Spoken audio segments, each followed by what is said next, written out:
So hello and welcome back everyone to it's another video. आज के video में हम लोग लीगल रीजनिंग करने वाले हैं। ठीक है, लीगल रीजनिंग बहुत ही बढ़िया टॉपिक है, बहुत ही बढ़िया चैप्टर है। मतलब कंसेप्ट्स जो है ना, कंसेप्ट्स लीगल टर्म्स जो है भाई, मेरे को तो बहुत प्यार है लीगल टर्म से, क्योंकि मेरे को जो आता है ना वो किसी को नहीं आता। आप जब सीख लोगे ना ये लीगल टर्म तो आप मतलब एक उच्च लेवल के ना मतलब ज्ञानी समझ रहे होगे अपने आप को। क्यों सर? क्योंकि ना आपको जो आ रहा है ना वो दूसरे बंदों को नहीं आ रहा है।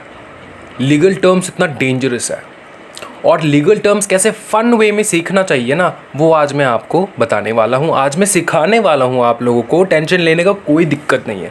बहुत सारे बच्चे हैं वो बोल रहे हैं कि सर ऐसा ऐसा टर्म्स है सर, मेरे को तो प्रोनाउंसिएशन भी नहीं आता सर। भाई मैं किस लिए हूँ? प्रोनाउंसिएशन करा दूंगा मैं, मीनिंग समझा दूंगा, कंसेप्ट समझा दूंगा, रियल लाइफ में एप्लीकेबल कैसे करना है वो भी समझा दूंगा। समझे?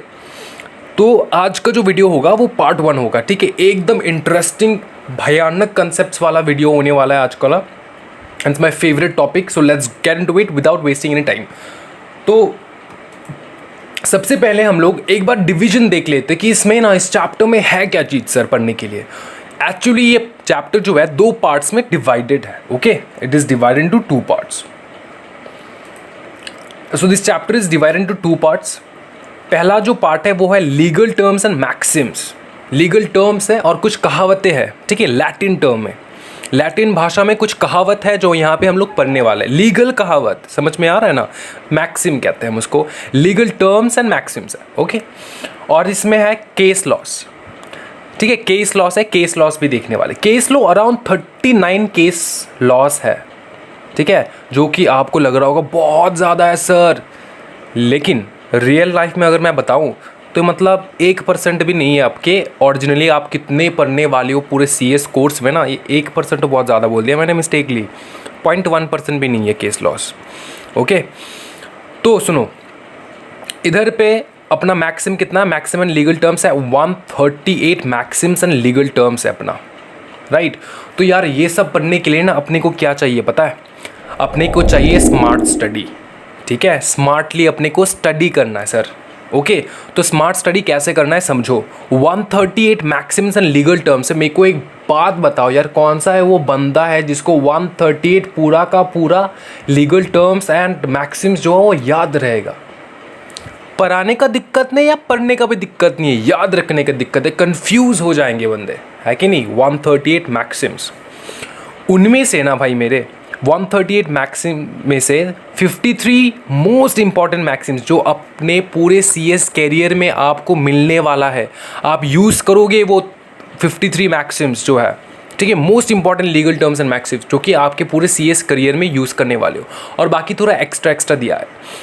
तो मेरे को तो सब एक्सप्लेन करना है भाई। अगर आप ना बोलोगे तब भी मुझे एक्सप्लेन करना है, सब इन्फॉर्मेशन आपके दिमाग में मेरे को इंस्टॉल करना है। राइट, तो 138 मैक्सिम्स है, इनमें से 53 मोस्ट इंपॉर्टेंट मैक्सिम्स है जो मैं सबसे पहले कराने वाला हूँ, जो कि बहुत ज़्यादा इंपॉर्टेंट है। ठीक है, आपके पूरे CS करियर में। ओके ना, अभी बात समझो। जो बच्चे ऐसे हैं ना कि याद ही नहीं कर पा रहे, मतलब हो ही नहीं पा रहा है, हाँ जी, ऐसे बच्चे भी होंगे कि उनको याद नहीं हो पा रहा है, तो मैं एक शॉर्टकट सोल्यूशन उनको बताने जा रहा हूँ कि 53 मोस्ट इंपॉर्टेंट मैक्सिम्स जो है ना वो किसी भी हाल में आपको भूलना नहीं है। किसी भी हाल में, दूसरा भूल जाओ आप, दिक्कत नहीं है, लेकिन 53 जो मोस्ट इंपॉर्टेंट मैक्सिम्स है वो आप बाय हुक और बाय क्रुक आपको पता करना है, आपको जानना है, आपको पढ़ के रखना है।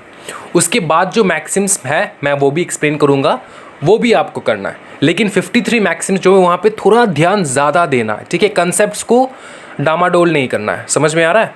आराम से बैठ के समझना है, और समझेंगे हम लोग। मैं हूँ ना, समझा दूँगा, टेंशन लेने का कोई दिक्कत नहीं है। तो आज जो है अराउंड 19 to 20 मैक्सिम्स जो है वो हम कंप्लीट करेंगे।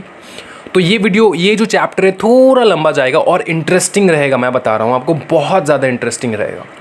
तो एकदम ना अच्छे से समझने के लिए, ठीक है, और मैं इतना डीपली आपको समझाऊंगा क्यों, सो दैट अभी अगर आप समझ जाओ तो एग्जीक्यूटिव लेवल में, प्रोफेशनल लेवल में आपको दिक्कत नहीं होगा ये सारे मैक्सिम समझने में, क्योंकि प्रोफेशनल और एग्जीक्यूटिव लेवल में दोनों में आपको ये सारे मैक्सिम्स मिलने वाले, और आप जो है ना डामाडोल हो जाओगे, पढ़ने में थोड़ा दिक्कत हो जाएगा।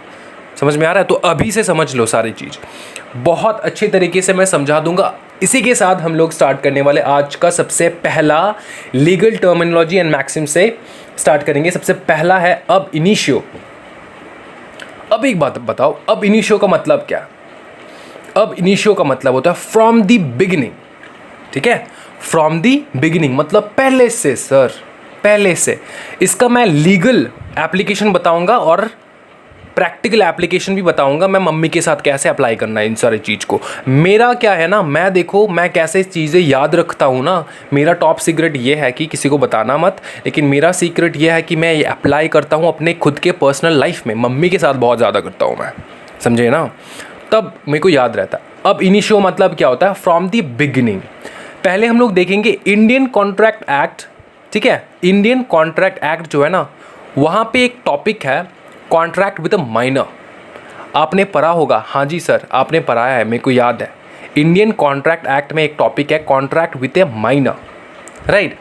अभी contract in with a minor जो है वो तो वॉइड है, सबको पता है, क्योंकि जो बच्चे पढ़ चुके हैं उनको पता होगा, मैंने ऑलरेडी वो वीडियो बनाया है। कॉन्ट्रैक्ट विद ए माइनर क्या होता है? अगर कोई भी छोटे बच्चे के साथ, 18 साल के नीचे के बच्चे के साथ अगर आप कोई भी किसी भी प्रकार के एग्रीमेंट कर रहे हो, कॉन्ट्रैक्ट कर रहे हो, वो इलीगल नहीं होगा। सुनो बात मेरी, वो इलीगल नहीं होगा लेकिन वॉइड ज़रूर होगा, समझे, वैलिड नहीं होगा। आप कॉन्ट्रैक्ट कर रहे हो कोई दिक्कत नहीं है, आप कॉन्ट्रैक्ट कर रहे हो, आपको जेल में नहीं घुसाएगा कोई भी, इलीगल नहीं है भाई ये चीज़, लेकिन लीगल भी तो नहीं है भाई मेरे, मतलब वैलिड नहीं है ये चीज़। समझ में आ रहा है? कोई भी अगर आप, कोई भी बंदा अगर केस कर दे इसके ऊपर, ठीक है, आप पकड़ लो किसी माइनर के साथ आपने किसी भी प्रकार का एग्रीमेंट किया है, कॉन्ट्रैक्ट किया है, तो पकड़ लो माइनर ने आपका कॉन्ट्रैक्ट जो है वो स्किलफुली एग्जीक्यूट नहीं कर पाया, वो मतलब पूरा काम आपका नहीं कर पाया, तो आपके माइनर के ऊपर केस कर दोगे। करके तो देखो बेटा, कुछ नहीं होने वाला, बिकॉज ही और शी इज़ अ माइनर। समझ में आ रहा है? तो माइनर जितना भी ऑल द बेस्ट वाला साइन दिखा ले, यहाँ पे दिख रहा है, जितना भी दिखा ले भाई, माइनर के चक्कर में नहीं पड़ना है। माइनर में के चक्कर में पड़ोगे तो क्या हो जाएगा, कॉन्ट्रैक्ट जो है कंप्लीटली वॉइड हो जाएगा। तो नॉर्मली हम लोग जो इंडियन कॉन्ट्रैक्ट एक्ट है ना, उसमें हम लोग यूज़ करते हैं वॉइड अब इनिशियो, मतलब वॉइड है। वॉइड का मतलब क्या हो? Not valid, not valid from the beginning sir, पहले से नॉट वैलिड है, जब से आप कॉन्ट्रैक्ट किए हो ना तब से वैलिड नहीं है। ठीक है, अब इनिशियो, वॉइड अब इनिशियो मतलब बताओ, मतलब होता है void from the beginning sir, समझे, वॉइड फ्रॉम द बिगिनिंग, पहले से वॉइड है सर। अब इसको प्रैक्टिकल लाइफ में कैसे अप्लाई करना है, मैं तो भाई अब initio with mom, let's get into it. ठीक है, मॉम क्या कहती है कभी कभार, have you clean the dishes, आपने घर का जो डिश है वो सफाई कर लिया? मैं बोलता हूँ यस मॉम, मैं बोलता हूँ यस मॉम। ठीक है, उसके बाद मॉम बोला since when you became a good child, भाई कब से तू इतना अच्छा हो गया कि तू घर के डिशेस भी करने लग गया? तब मैं मॉम को बोलता हूँ मॉम अब इनिशियो, या फिर अब इनिशियो मॉम, मतलब फ्रॉम द बिगनिंग मॉम, पहले से मैं अच्छा बच्चा हूँ मॉम।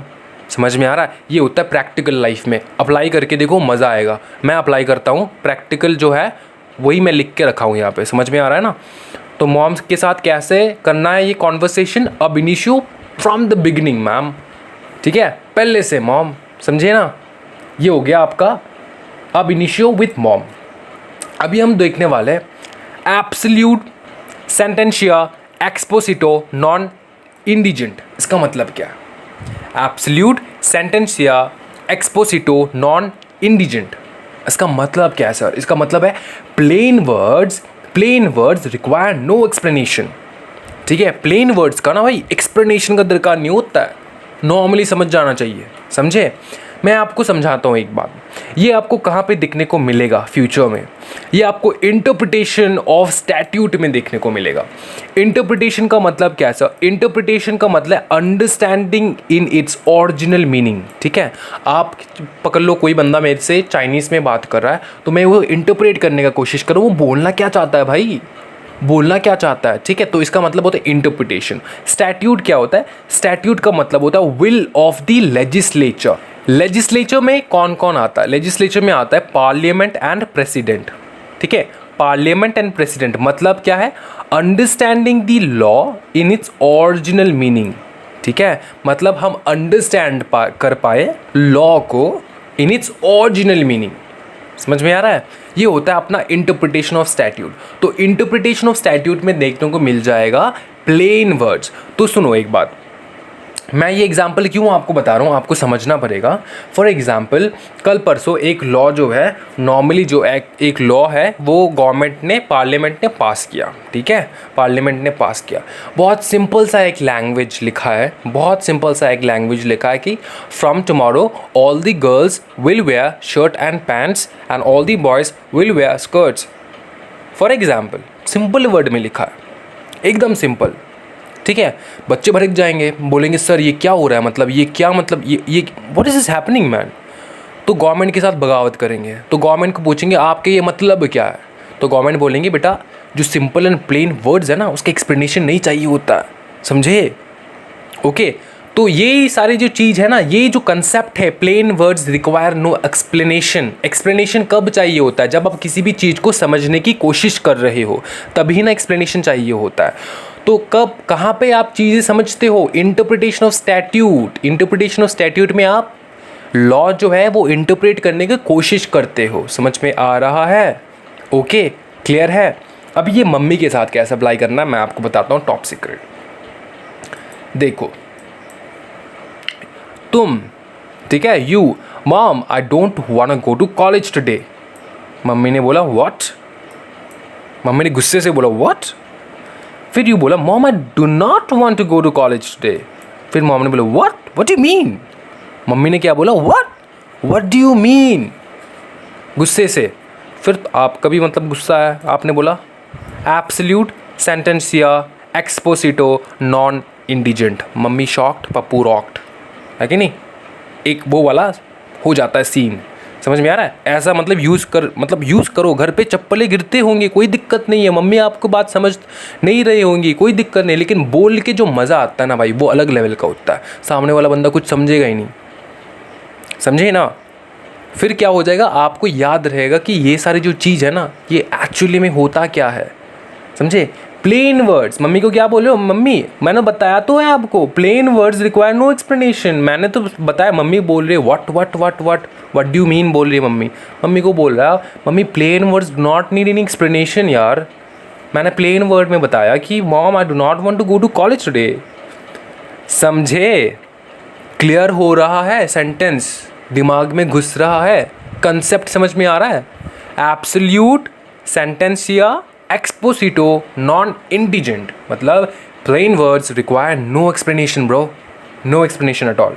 नेक्स्ट हम देखेंगे एक्शनेबल पर से। ठीक है, एक्शनेबल पर से का मतलब क्या होता है समझो। एक स्टोरी बताऊंगा मैं सबसे पहले, उसके पहले हम लोग ये मीनिंग समझेंगे। The very act is punishable but no proof of damage is required. ठीक है, एक्ट इज़ पनिशेबल, आपने जो काम किया है ना वो पनिशेबल काम है। तो आप पूछोगे सर मैंने डैमेज कहाँ किया, सर मैंने नुकसान कहाँ पे पहुँचाया सर, तो कोर्ट बोलेगा कि बेटा आपने डैमेज तो नहीं पहुँचाया लेकिन फिर भी आप जो काम किए हो ना वो जो है वो पनिशेबल काम है। तो सर ये इसका एग्जाम्पल, परफेक्ट एग्जाम्पल क्या होगा मैं आपको बताता हूँ। एक ओरिजिनल केस स्टडी है इसके ऊपर, मैं आपको बताता हूँ। अजबे वर्सेस वाइट। ठीक है, अजबे वर्सेस वाइट, ये एक केस स्टडी है। इसमें क्या हुआ मैं बताता हूँ। नाम ओरिजिनल है, ठीक है, ये वाला नाम जो है वो कम्प्लीटली ओरिजिनल नाम है केस स्टडी का। ठीक है, ये जो सिचुएशन है वो भी कम्प्लीटली ओरिजिनल है, लेकिन ये जो बंदे हैं ना मैंने पिक्चर में डाला ये ओरिजिनल बंदे नहीं है, समझे ना? तो इतना दिमाग मत लगाना कि सर ये अभय है ये वाइट होगा सर, नहीं ऐसा नहीं है। ठीक है, तो मैं स्टोरी बताता हूँ क्या हुआ। ये जो है ना बंदा, ठीक है, इसको अजबे पकड़ते हैं हम लोग, अजबे, और इसको वाइट पकड़ते हैं। ठीक है, इसको वाइट, ये अजबे। अजबे क्या हुआ, वो गया वोट करने, वो गया वोटिंग करने, इलेक्शन का माहौल था, वो गया वोटिंग करने। ऑफिसर ने क्या किया भाई, ऑफिसर ने इसका आईडी देखा, आईडी उडी देख के सब सही था, लेकिन ऑफिसर इसको वोट करने नहीं दिया। एटीट्यूड देख रहे हो बंदे का, देखो मतलब देख रहे हो ना कैसा एटीट्यूड दे के खड़ा है इधर पे। हाँ, इसने वोट देने नहीं दिया इस बंदे को। तो यार बेचारा अजबे, उसने क्या किया, सीधा कोर्ट में केस कर दिया। ठीक है, तो कोर्ट में सुनवाई हो रहा था तब पूरा केस उठा, तो तब स्टार्टिंग से हम समझते क्या हुआ, क्या डिसीजन दिया गया। ठीक है, तो अजबे क्या हुआ, went to vote for election. Officer ने क्या किया, officer wrongfully did not allowed to vote, उसने वोट करने नहीं दिया अजबे को, ठीक है। लेकिन सुनो रिजल्ट क्या हुआ, वोटिंग का रिजल्ट क्या हुआ, the candidate for whom the vote was tendered, मतलब ये बंदा जिस कैंडिडेट को वोट देना चाहता था ना, was elected and no loss was suffered by the rejection of the vote. वही बंदा इलेक्ट हुआ, ठीक है, वही बंदा इलेक्ट हुआ। ये बंदा जो है अजबे अंकल जो है, ये अंकल जिस बंदे को वोट करना चाहते थे ना, वही बंदा जीता, ठीक है। तो कोई तो लॉस नहीं हुआ ना इसको वोट करने के लिए नहीं दिया तो। फिर भी कोर्ट ने क्या डिक्लेयर किया, सुनो, कोर्ट ने डिक्लेयर किया, the court declare that the wrongful act of the officer is punishable. Officer ने रॉन्गफुल एक्ट किया, वो पनिशेबल है, and no proof of damage is required. Damage नहीं हुआ होगा, कोई दिक्कत नहीं है, बंदा जीत गया, उसका फेवरेट कैंडिडेट जो है वो जीत गया, कोई डैमेज नहीं हुआ, ठीक है, सही बात है, मैं समझ रहा हूँ, सपोर्ट, फुल सपोर्ट। लेकिन आपने जो ये काम किया ना, ये रॉन्गफुल काम है और आपको पनिशमेंट मिलेगा ऑफिसर को, समझे। आप कैसे एक भारतीय नागरिक को कैसे आप वोट करने के लिए मना कर रहे हो। भारतीय नागरिक क्या यार, हर जगह एवरी डेमोक्रेटिक कंट्री, ओके, वह वोटिंग इज़ अलाउड। तो कोई भी नागरिक को आप ऐसे नहीं मतलब मना कर सकते ना, नहीं आपको वोट करने नहीं दिया जाएगा, समझ में आ रहा है। तो ये हुआ केस, ओरिजिनल केस है, समझे। एक्शनेबल पर से का मतलब क्या है, आपका जो एक्ट है ना, वेरी एक्ट, वो ही पनिशेबल है भाई, वो पनिशेबल एक्ट है, चाहे वो डैमेज हुआ हो ना हुआ हो, उसके लिए कोई प्रूफ नहीं चाहिए, ठीक है। डैमेज का है, मेरे को डैमेज दिखाओ, नहीं, डैमेज का प्रूफ नहीं चाहिए, आपने जो काम किया वो ही पनिशेबल काम है, समझे। गलत बात है, एकदम गलत, समझे ना। अभी आ जाओ नेक्स्ट देखते हैं हम लोग, ये मेरा फेवरेट है भाई मेरा, एक्टर्स नॉन फेसिड रियम नीसी मैंसिड रिया। एक्टर्स नॉन फेसिड रियम नीसी मैंसिड रिया, इसका मतलब क्या है सर, इसका मतलब ये है भाई मेरे, an act does not make a man guilty unless there be guilty intention, ठीक है।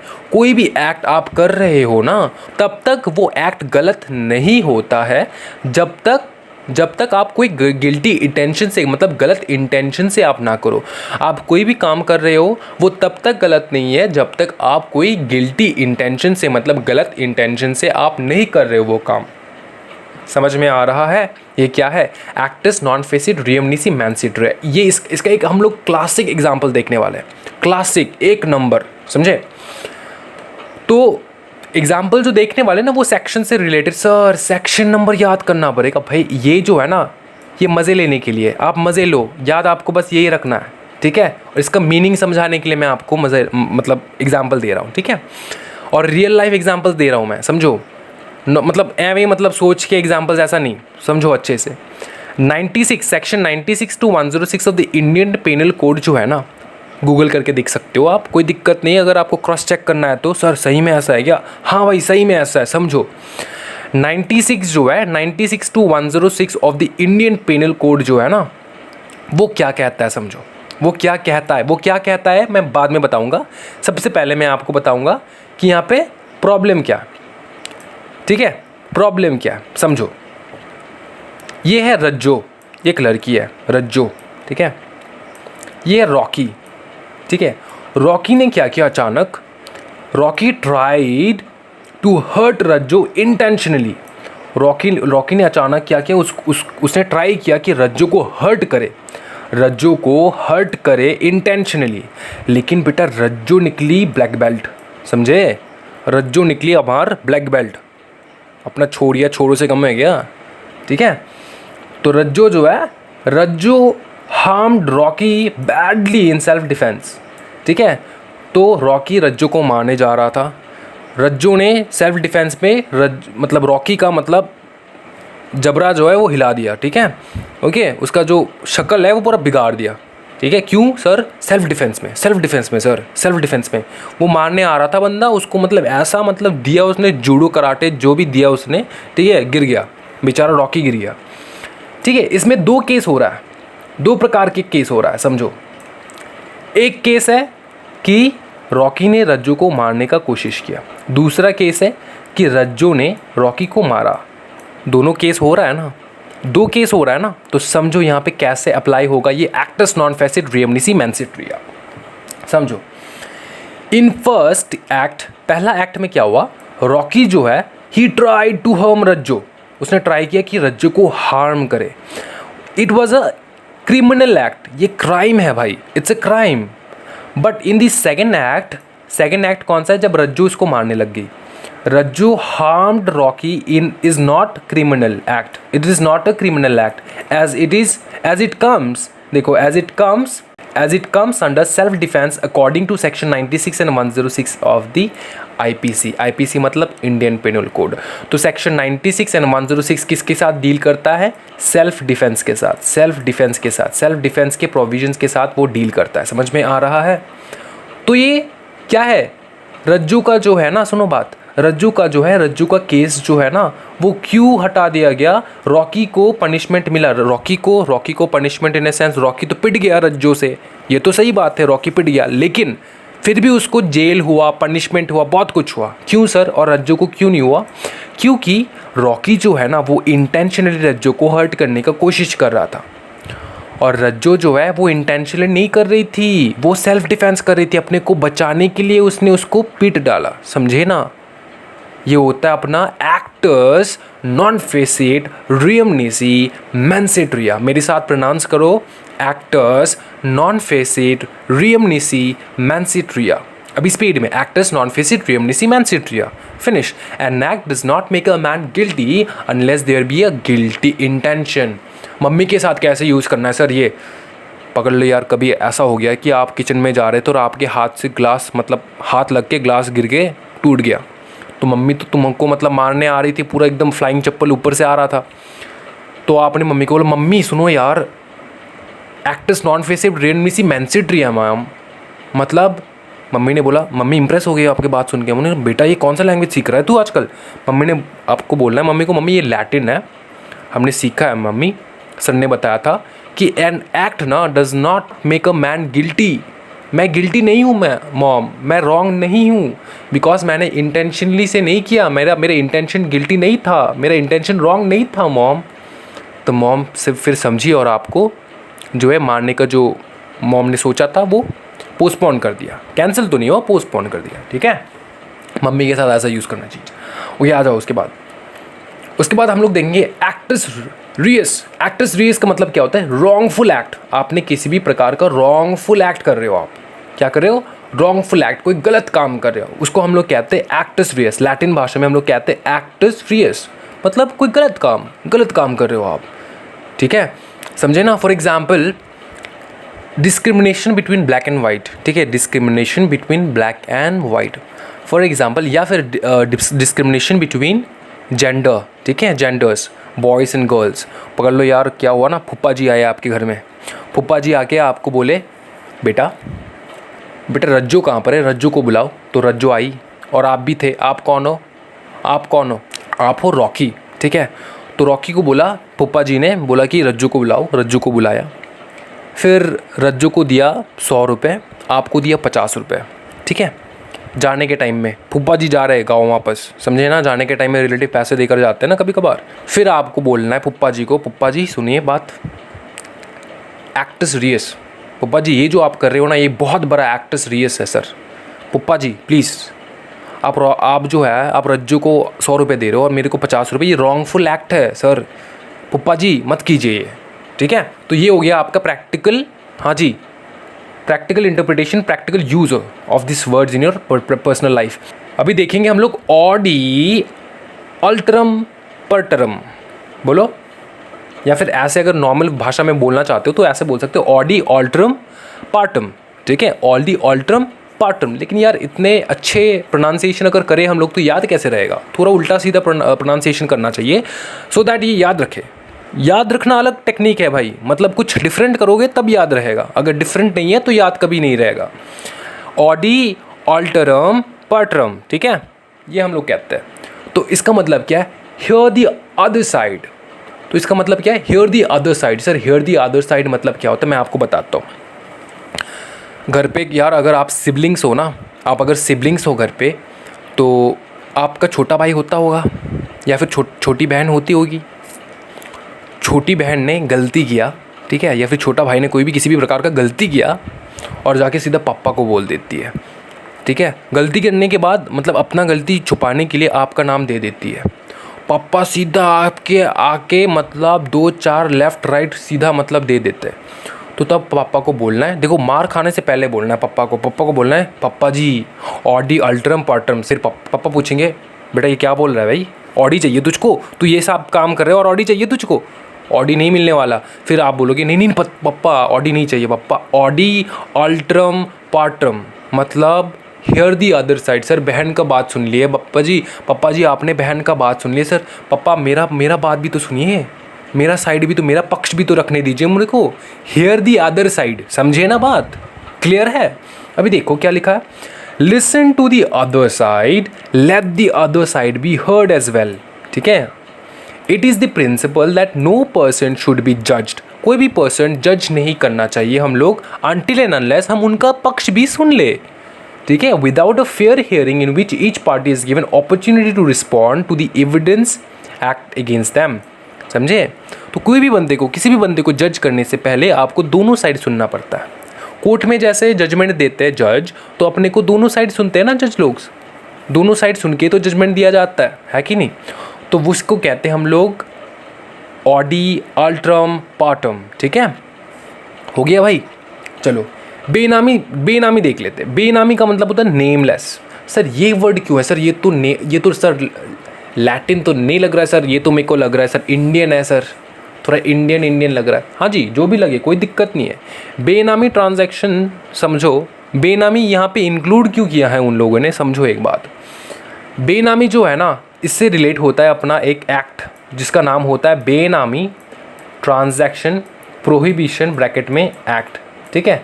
1988 का एक्ट है ये, बेनामी ट्रांजैक्शन ब्रैकेट में प्रोहिबिशन एक्ट, बेनामी ट्रांजैक्शन प्रोहिबिशन एक्ट, ठीक है। 1988 इसको हम लोग बहुत टाइम पे ऐसे भी कहते हैं प्रोहिबिशन ऑफ बेनामी ट्रांजैक्शन एक्ट, ठीक है। इसको हम लोग ऐसे भी कहते हैं प्रोहिबिशन ऑफ बेनामी ट्रांजैक्शन एक्ट 1988, ठीक है। तो ये बेनामी क्यों इंक्लूड किया गया, बेनामी ट्रांजैक्शन क्या है सर, बेनामी ट्रांजैक्शन क्या है सर, बेनामी क्यों इंक्लूड किया गया। बेनामी मतलब जिसका कोई नाम नहीं है, कोई पता नहीं है, समझे। कोई प्रॉपर्टी आपको दिख रहा है, कोई प्रॉपर्टी आपको दिख रहा है और उसका आप ओनर ढूंढने का कोशिश करो, ओनर मिल ही नहीं रहा। इनकम टैक्स डिपार्टमेंट जब ओनर ढूंढने का कोशिश करता है ना, तो बहुत सारे ऐसे प्रॉपर्टीज है जो उनका ओनरशिप जो है वो दिखता ही नहीं, ओनर है ही नहीं, ओनर रहता ही नहीं, क्योंकि सब लोग जो है ब्लैक मनी जो है वो कन्वर्ट करने के लिए वो घर बार और उसके बाद लैंड, ओके, ऑल दिस वो खरीद के रख देते हैं। और जब इनकम टैक्स पकड़ लेता है ना, तो तब लोग दिखाते भी नहीं कि हम लोग ये ओनर है। जब्त कर लो भाई, कोई दिक्कत नहीं, क्योंकि हम दिखा नहीं पाएंगे ये कि हमारा चीज़ है ये, हम ये दिखा नहीं पाएंगे। तो वहाँ पे आया बेनामी ट्रांजैक्शन एक्ट। तो देखो समझो बात क्या बताएं यहाँ पे, एक बार देख लेंगे, ठीक है। बेनामी यूज़ क्या होता है।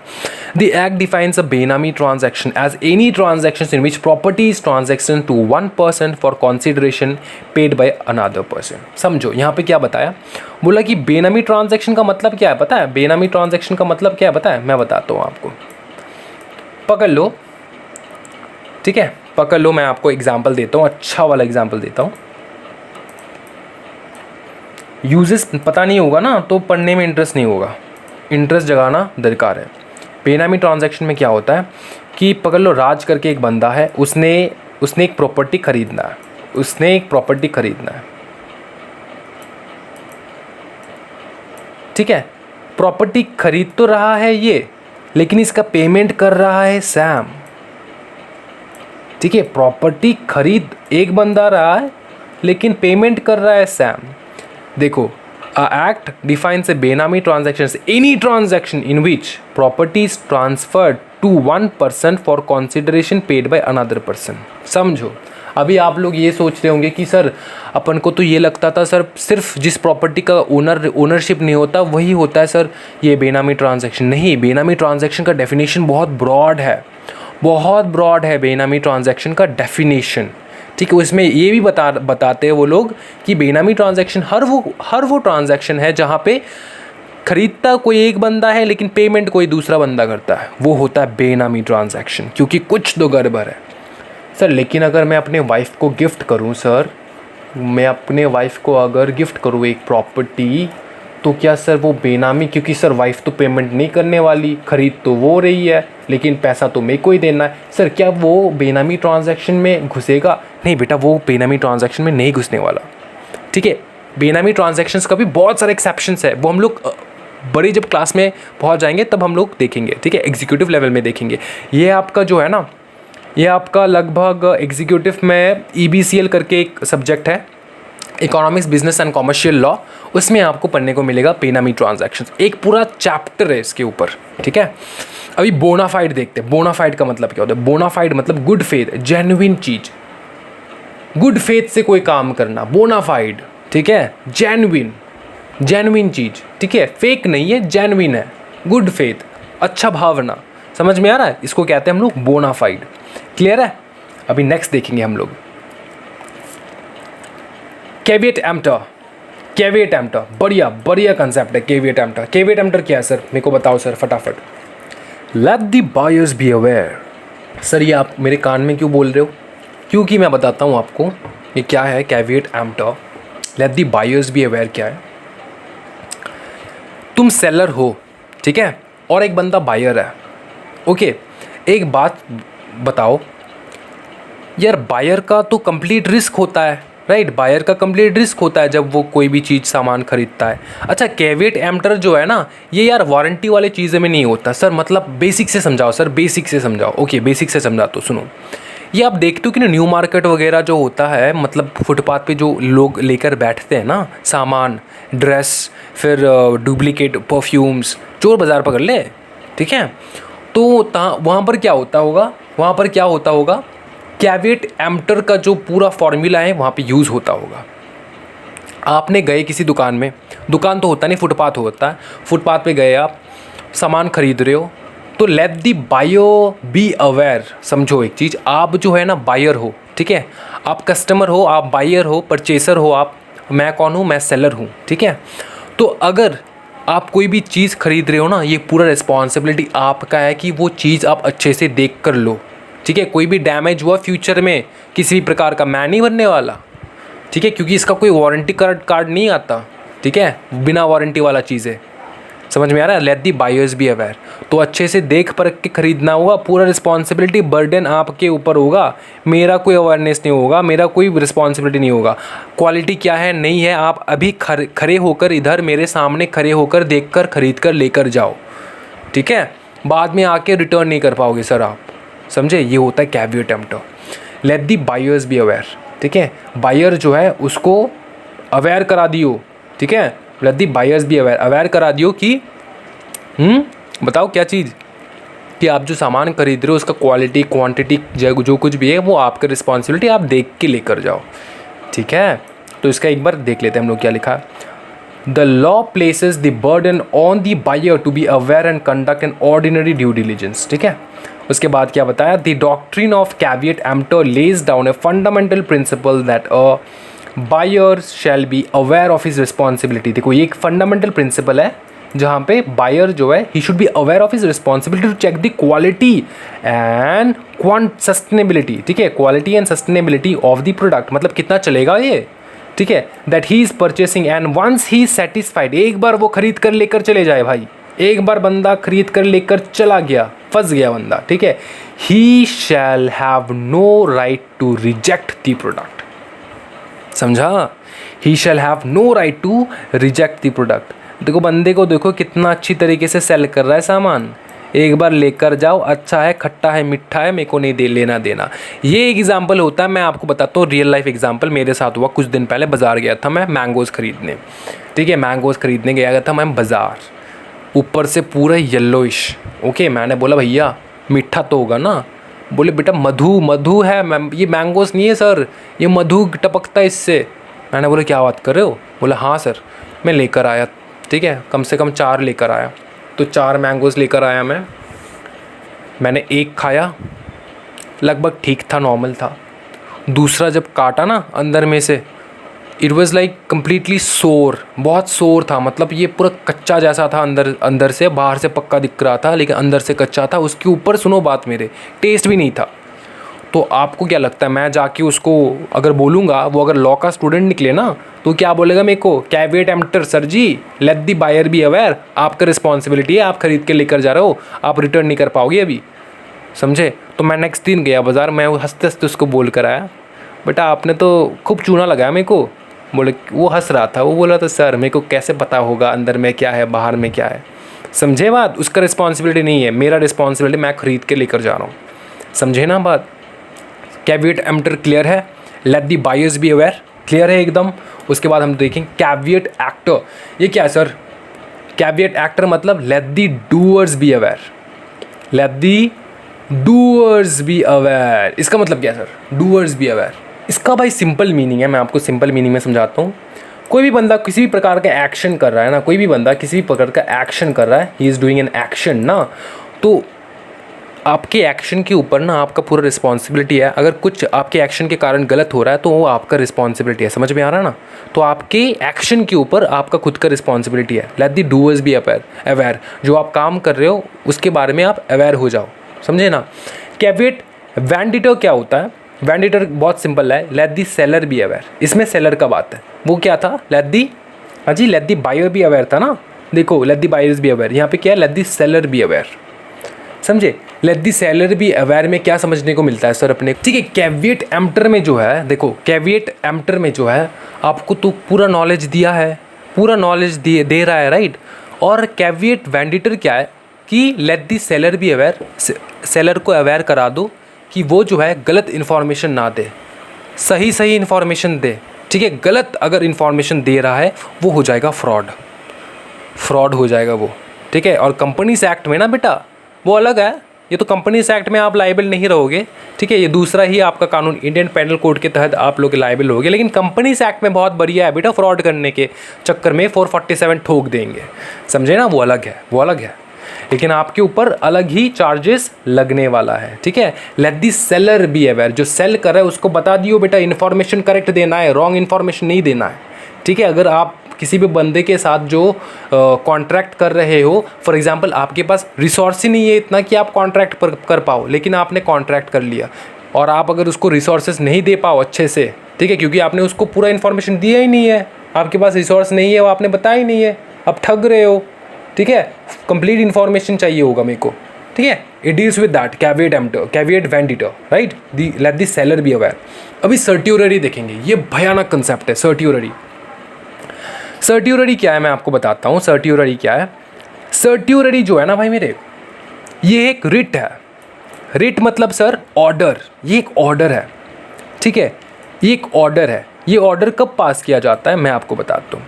जब कोई लोअर कोर्ट ना, ये है एक लोअर कोर्ट, जब कोई एक लोअर कोर्ट ऐसा ऑर्डर पास करता है जो कि इसके पावर से बाहर है, इसके पावर में नहीं है ये चीज़, ये इतना बड़ा ऑर्डर पास करने का पावर है ही नहीं इसमें, ठीक है, लेकिन वो ऑर्डर पास कर रहा है, तब जो है हायर कोर्ट जो है या फिर हाई कोर्ट जो है वो सर्ट्यूररी ऑर्डर जो है वो पास करता है। सर्ट्यूररी ऑर्डर पास करके क्या होता है सर, सर्ट्यूररी ऑर्डर पास करके ये होता है कि उसने जो लोअर कोर्ट ने जो डिसीजन दिया ना उसको स्क्वॉश कर दे, उसको स्क्वॉश कर दे या फिर कैंसिल कर दे। स्क्वॉश मतलब सर, स्क्वॉश मतलब रिजेक्ट कर दे या फिर कैंसिल कर दे। कौन सर, हाई कोर्ट, ठीक है, लोअर कोर्ट के जजमेंट को, लोअर कोर्ट के डिसीजन को, जजमेंट को। समझ में आ रहा है। देखो, lower court which passes judgement which is outside is jurisdiction, jurisdiction मतलब the official power to make legal decision and judgement, ठीक है। तो हाई कोर्ट क्या करता है, high court passes certiorari writ, writ मतलब ऑर्डर, ठीक है, बाय विच इट स्क्वॉश मतलब रिजेक्ट और cancels a judgement as lower court of the lower court, ठीक है, समझे। तो जस्टिस मिलेगा हाई कोर्ट में, आपको दिक्कत नहीं है।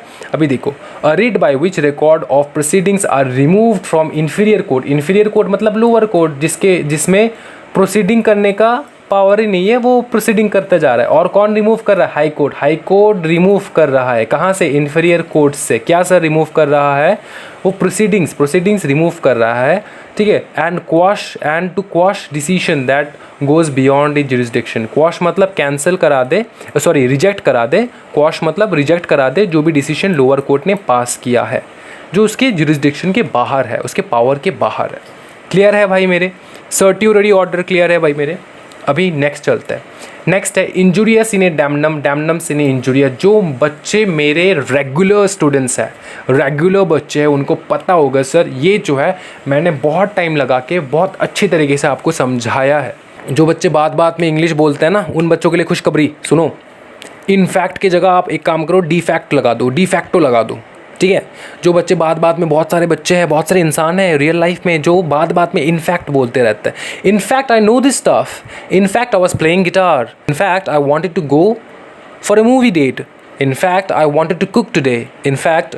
तो इनफैक्ट की जगह जो है ना भाई डिफैक्टो लगा दो। De facto I wanted to play the guitar, de facto I wanted to go for a movie date, de facto I wanted to cook today, in fact I wanted to cook today, ठीक है। तो in fact की जगह de facto लगा दो, समझे। Latin भाषा है, मतलब इज्जत जो है ना ऊपर हो जाएगा घर में।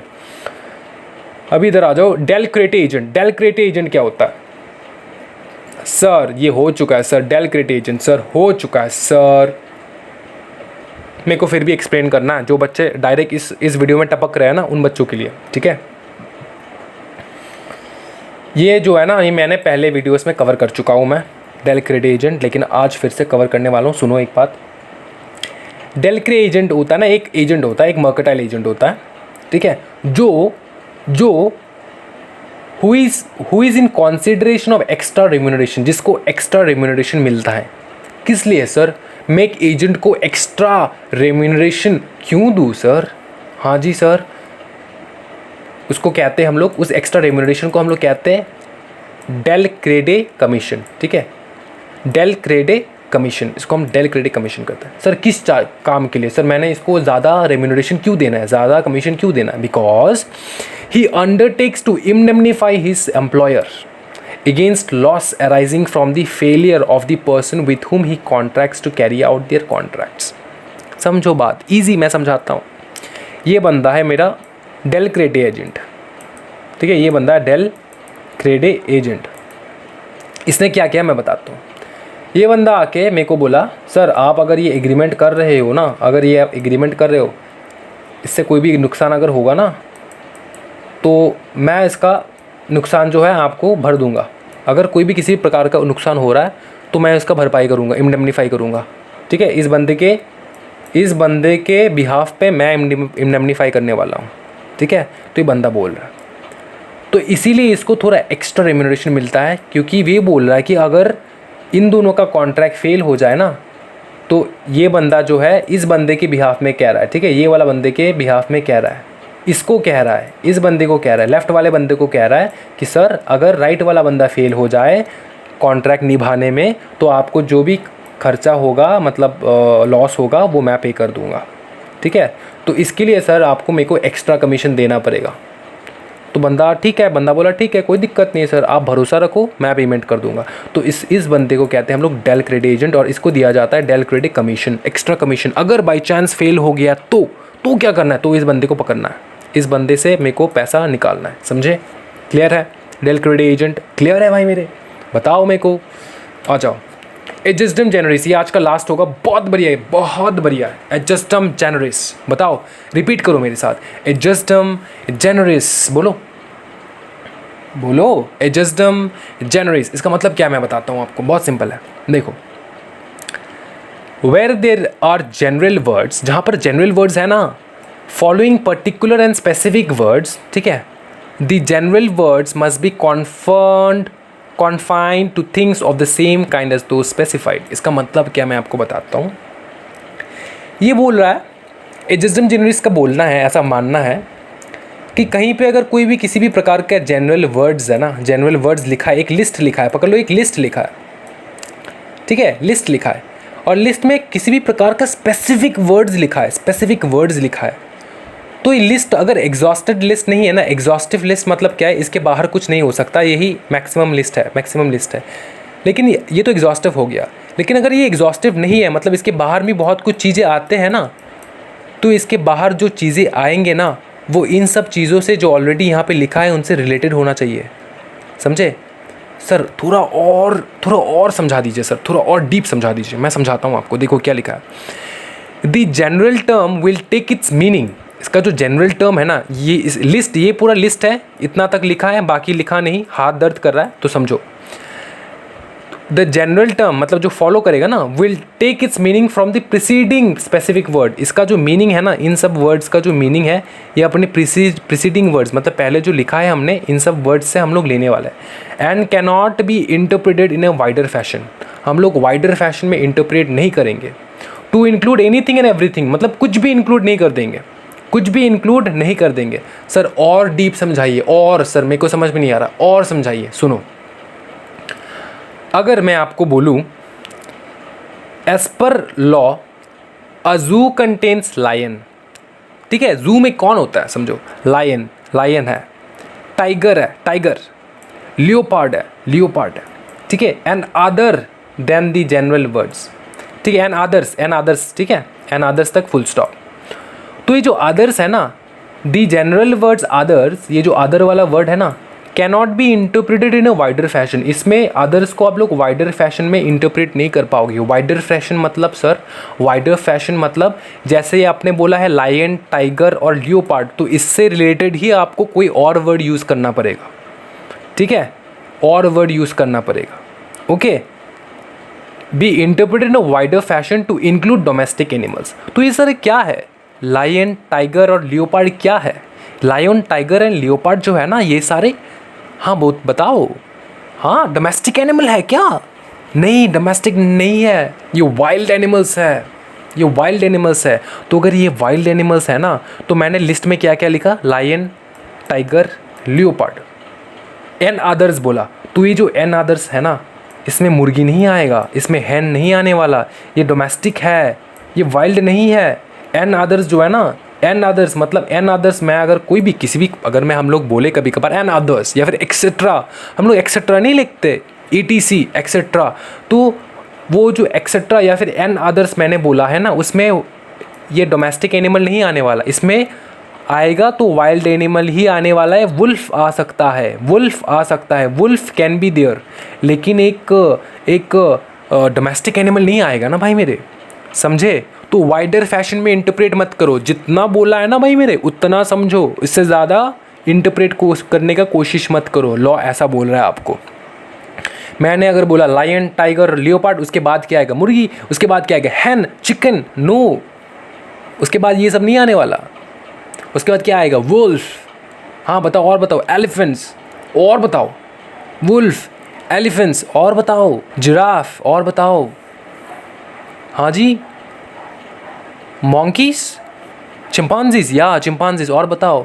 हाँ, ऐसे करते करते वाइल्ड एनिमल्स का नाम हम लोग ले सकते हैं, जो कि पालतू नहीं है, डोमेस्टिक नहीं है, वो जू में रख सकते हैं हम लोग, समझे?